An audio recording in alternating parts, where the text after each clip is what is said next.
Behind me is my studio. It's very small, but you know, I make do with what I got. I don't know. I try to come here at like 10 o'clock and work from 10 to 6. You know, kind of like 9 to 5, just 10 to 6. Because you know, I don't know. I'm not a morning person, so I'm more of a night, afternoon person. Books are right here. Gotta have tea. You know, you gotta have tea. And then got all the camera stuff.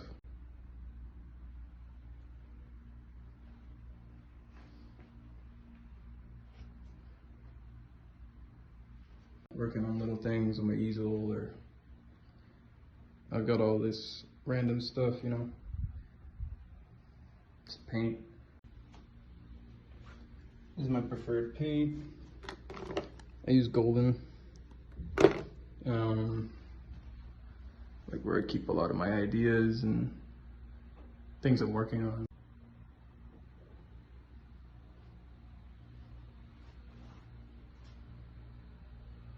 I like to use charcoal. I like to use for drawing, ink for drawing, graphite for drawing. Those are my favorite drawing mediums. I do like oil pastels as well. And I like acrylic paint the most right now. If I could figure out how to make my own oil paint, I would. And if I could figure out how to get a way to use it without any of the chemicals, I would. And I've been working on that. So I think I'm gonna start to lean towards oil paint long term. I just feel like there's something about it that to me is more interesting. The way it blends, you know? But acrylic paint is definitely great. What other things that inspire me? A lot of things. I get inspired by, you know, just being around people and doing stuff.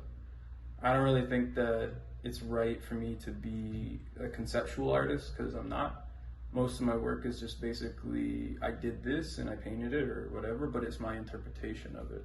So I choose to do things abstracted because I don't really want to focus on the subject. I want to focus on like everything around the subject. And I want to start looking into things like subconscious sort of things, like how did we end up here, or how did they end up there, or, you know, just like things like that are more interesting to me than here's a painting of a person. Like I really like the intricacies and the kind of the details of the inner workings of something. And I mean, most of my subjects, I spend time with them. So the more time I spend with them, the closer I get, the more likely I am to make something that is my interpretation of them, or just the interpretation of the subject.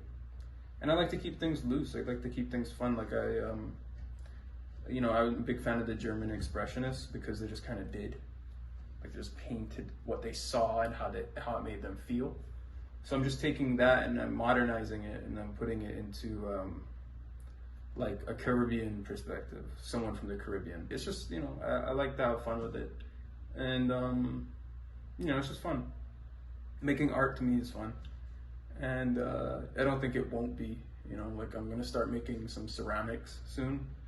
And that should be a fun experiment. And I got some big things planned for 2020, but, you know, COVID, so more like 2021. You know, when I'm working mainly, I just kind of like get into my zone, you know, I just kind of work. I don't really think about it too much. I just kind of, like I just work. I don't know how to explain it. You know, like a gardener or something. Like when someone's just gardening and they just start getting in the zone, you know? That's just, or like a chef, or I mean, anybody who does any sort of kinetic thing, they just get in the zone. And when I work, I like to just put on music that's distracting, but not too distracting, like jazz. You know, it's got like a flow. It's not just like cut and dry and there's no words. It has to have no words. If I have words playing, then I start getting influenced by the words. So I try to have music with no words in it. So.